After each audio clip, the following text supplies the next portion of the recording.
Libya کی تاریخ کا ایک اور باب آج ختم ہوا جاتا ہے۔ ایک ایسا شخص کہ جو مستقبل کا چہرہ قرار دیا جا رہا تھا، جو اصلاحات کا خواب دکھاتا تھا، جو اپنے والد کے بعد شاید سب سے بڑی امید تھا کہ متحدہ اور خود مختار لیبیا دوبارہ جنم لے سکتی ہے۔ مغربی دنیا اسے قابل قبول قذافی قرار دیتی تھی، اسے آج اس کے اپنے ہی گھر میں گھس کر 4 نقاب پوشوں نے گولیاں مار کر ہلاک کر دیا ہے، جس کے بعد لیبیا کو دوبارہ ایک کر دینے کا خواب چکنا چور ہوتا دکھائی دے رہا ہے۔ ہم لیبیا کے سابق حکمران معمر غدافی کے صاحبزادے سیف الاسلام کی بات کر رہے ہیں۔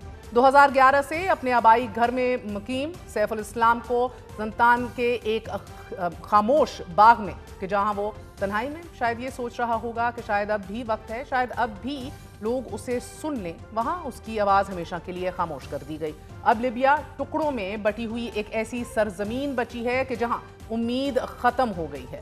عرب میڈیا کے مطابق 53 سالہ سیف الاسلام 2011 سے زنتان میں مقیم تھے، جہاں پہلے انہیں قید میں رکھا گیا، مگر پھر 6 سال بعد یعنی کہ 2017 میں انہیں رہا کر دیا گیا۔ سیف الاسلام غدافی کو 2011 میں ہونے والی بغاوت سے پہلے اپنے والد کا جانشین اور لیبیا کا دوسرا طاقتور ترین شخص سمجھا جاتا تھا۔ عرب دنیا میں جب عرب سپرنگ میں احتجاج شروع ہوئے اور پھر بعد ازاں خانہ جنگی شروع ہو گئی تو سیف الاسلام نے اہم ترین کردار ادا کرتے ہوئے لیبیا میں حالات کنٹرول کرنے میں کردار ادا کیا تھا۔ مغربی میڈیا کے مطابق سیف الاسلام پر فروری 2011 میں اقوام متحدہ نے بیرون ملک سفر پر پابندی عائد کر دی تھی۔ مارچ 2011 میں اقوام متحدہ کی اجازت کے بعد نیٹو نے لیبیا میں فضائی کارروائیاں شروع کی، جن کا مقصد احتجاجی مظاہرین کی حفاظت کی آڑ میں غدافی حکومت کا خاتمہ تھا۔ جون 2011 میں سیف الاسلام نے اعلان کیا کہ ان کے والد انتخابات کے لیے تیار ہیں اور اگر وہ نہ جیتے تو اقتدار چھوڑ دیں گے۔ تاہم نیٹو نے اس پیشکش کو مسترد کر دیا، بمباری جاری رکھی۔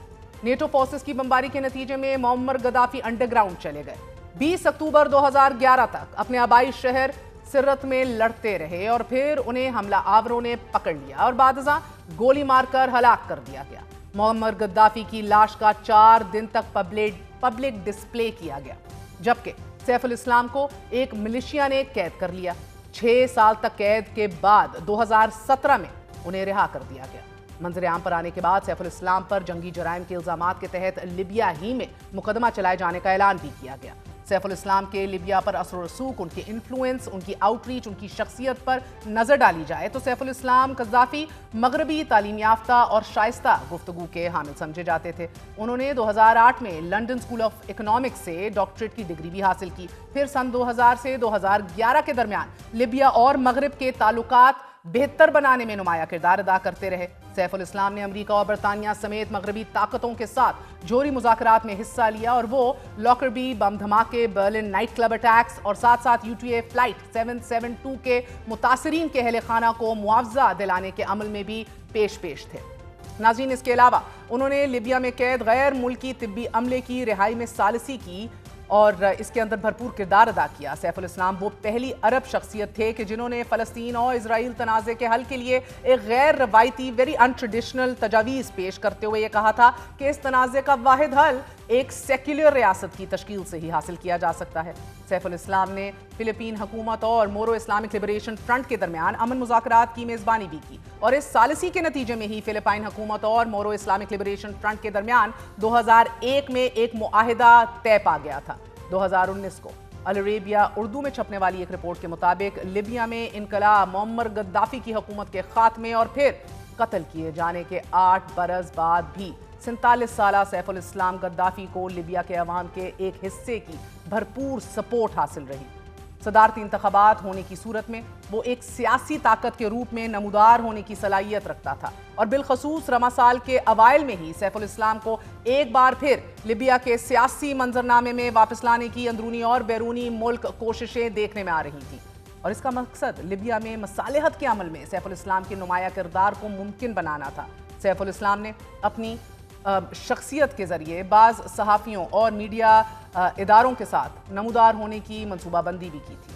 تاہم دارالحکومت طرابلس میں 4 اپریل سے لیبیا کی فوج اور وفاق کی حکومتی فورسز کے بیچ فوجی کارروائی شروع ہو گئی۔